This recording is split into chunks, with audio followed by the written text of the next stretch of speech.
শিকারপুর জঙ্গলের মরিঙ্গাঝোড়া থেকেই করলা নদীর জন্ম। তারপর সেই অরণ্যের ভেতর দিয়ে বেরিয়ে ঝকঝকে তকতকে কালো ছায়া ঘেরা নদীটি জলপাইগুড়ি শহরের ভেতরে ঢুকেই যেন বালি, আবর্জনা আর বিভিন্ন বর্জ্যের মাধ্যমে ভারী হয়ে গিয়ে আর চলতে পারছে না নিজের স্বাভাবিক ছন্দে। চ্যানেল বাংলার মাধ্যমে সেসব সমস্যা তুলে ধরতেই জলপাইগুড়ি পৌরসভা কিছুটা হলেও উদ্যোগ নিয়ে করলা নদীর শ্রী ফেরাতে কাজে নেমে পড়েছে। যেভাবে কচুরিপানা গ্রাস করেছিল নদীর শরীর, তাতে মজা নদী বলেই মনে হচ্ছিল বেশ কিছুদিন আগেও। এছাড়াও বিভিন্নভাবে নদীর জলে ফেলে দেওয়া হচ্ছে আবর্জনা ও নানা ধরনের জঞ্জাল। এমন অবস্থায় আর তাকে নদী বলে মনে হচ্ছিল না। স্পোর্টস কমপ্লেক্সের পিছন দিকে করলা নদীর বুকের উপর মোটা করে চর পড়েছে। সেই চর ভালো করে কেটে না সরালে বর্ষার সময় সমস্যা দেখা দিতে পারে। আবার যদি 25 নম্বর ওয়ার্ডের নিচু এলাকার পাশ দিয়ে বয়ে আসা করলা নদীর অবস্থা লক্ষ্য করা যায়, সেটাও কিন্তু চমকে ওঠার মতো। ওখানেও বালির ঢিপ যেন নদীর গতি আটকে দুর্বল করে দিয়েছে। আবার করলা নদীর বয়েলখানার পিছন দিকের অবস্থাও আরও শোচনীয় হয়ে উঠেছে। 45 কিলোমিটার লম্বা নদীটির শরীর স্বাস্থ্য মোটেই ভালো নেই। এই মুহূর্তে জলপাইগুড়ি পৌরসভা করলার জীবন ফেরাতে ব্যস্ত হয়ে উঠেছে, কেননা তারাই তো কথা দিয়েছিল যে এই নদীর গৌরব ফিরিয়ে আনার দায়িত্ব তাদেরও। আর তাই নদীর উপরিভাগ পরিষ্কার করার কাজ শুরু করা হয়েছে, যা প্রায় কয়েকদিন ধরে চলছে। কিন্তু ওই নদীকে আগের অবস্থায় ফেরাতে গেলে যে পরিমাণ অর্থের প্রয়োজন, তা কিন্তু পৌরসভার একার পক্ষে অসম্ভব। সেজন্য অন্য কোনো সরকারি দপ্তর যদি এগিয়ে আসে তাহলে ভালো হয়। তবুও যেটুকু কাজ হচ্ছে তাতে করলা নদীর হাল আগের থেকে ভদ্রস্থ অবস্থায় এসেছে, কেননা জেসিবি দিয়ে এবং নৌকো এনে নদীটির সংস্কারের কাজ চলছে। জলপাইগুড়ির তরল হৃদয়ের পরিচ্ছন্নতার কাজ চোখে দেখতে পাওয়ায় যথেষ্ট খুশি হয়েছেন শহুরে মানুষজন। অথচ দিনবাজার থেকে বাবুঘাট পর্যন্ত এই করলা নদীর গভীরতা ছিল অনেক, যা কিনা 30 ফুটেরও বেশি।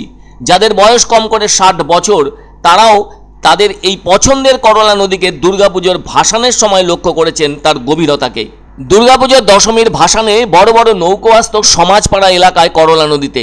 আর তখন দিনবাজারের ব্রিজ থেকে সুনীতিমালা স্কুলের সামনে থাকা ব্রিজ পর্যন্ত নদীর অংশে নৌকোয় ঘুরত দুর্গা প্রতিমা। সে সময় মাঝিরা যে বিরাট লম্বা বাঁশ ব্যবহার করতেন, সেই বাঁশ মাঝে মাঝে নদীর জলের ভেতরে ঢুকিয়ে দিতেন, তবুও ঠাঁই মিলত না নদীর তলদেশের। আর ওই জলে দুর্গা প্রতিমার ভাসান হলে একটি প্রতিমার কাঠামোকেও নদীর জল থেকে তুলে আনার সাহস দেখাতো না। আর যাতে করলা নদীতে কেউ পড়ে না যায়, সেজন্য ভাসান ও মেলার কথা মাথায় রেখেই সমাজপাড়ার অংশে নদীর ধারে লম্বাভাবে আটকে দেওয়া হতো বেড়া দিয়ে। সেই টলটলে কালো জলের করলা নদী আজ যেন মানুষের অযত্নের কারণে গতি হারিয়ে একটি বিবর্ণ খালে পরিণত হয়েছে। জলপাইগুড়ির তরল হৃদয় অথবা জলপাইগুড়ির টেমস কিংবা জলপাইগুড়ির ফুসফুস নামে পরিচিত সেই করলা নদী আজ যেন অসুস্থ, বন্ধা হয়ে গেছে তার অবরুদ্ধ জলধারা। একসময় স্থানীয় মৎস্যজীবীদের জীবন ধারণের একটা মাধ্যম হিসেবে ব্যবহার হয়ে থাকছে করলা নদী। এত মাছের বাস ছিল এখানে, আজ যেন হারিয়ে গেছে। হয়তো আবর্জনা, বর্জ্য প্রভৃতি ফেলার কারণে আর জল কমে যাবার ফলে খুব সম্ভবত জলে অক্সিজেনের ঘাটতি দেখা দিয়ে থাকছে, যে কারণে জলজ প্রাণীদের বেঁচে থাকাও মুশকিল হয়ে উঠছে। না হলে করলা নদীর ফলি, বোয়াল, মহাশোল সহ অন্যান্য নদীয়ালি মাছের সংখ্যা আজ তলানিতে ঠেকেছে। আবার মাছ ধরা যাদের শখ হিসেবে ছিল, তারাও হুইল ছিপ নিয়ে নদীর ধারে বসে মাছ ধরে আনন্দে বাড়ি ফিরে যেতেন। সেই সব মানুষদের একটা অংশ আজও এই শহরে বাস করছেন, কিন্তু নদীতে মাছ ধরার আগ্রহ হারিয়ে ফেলেছেন তারা। এখন পৌরসভা যে কাজে নেমেছে করলা নদীকে বাঁচাতে, সেটা ভালো উদ্যোগ।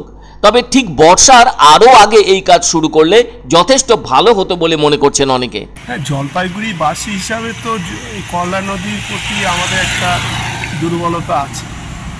এইটা পরিষ্কার করা খুব জরুরি, তবে এটা দ্রুত সংস্কার করা খুব জরুরি এবং প্রতি বছরই এটা করা উচিত। কচুরিপানার সরানোর কাজ চলছে ঠিকই, এটা প্রতি বছর এটা নিয়ম করে করা উচিত বলেই আমি মনে করি।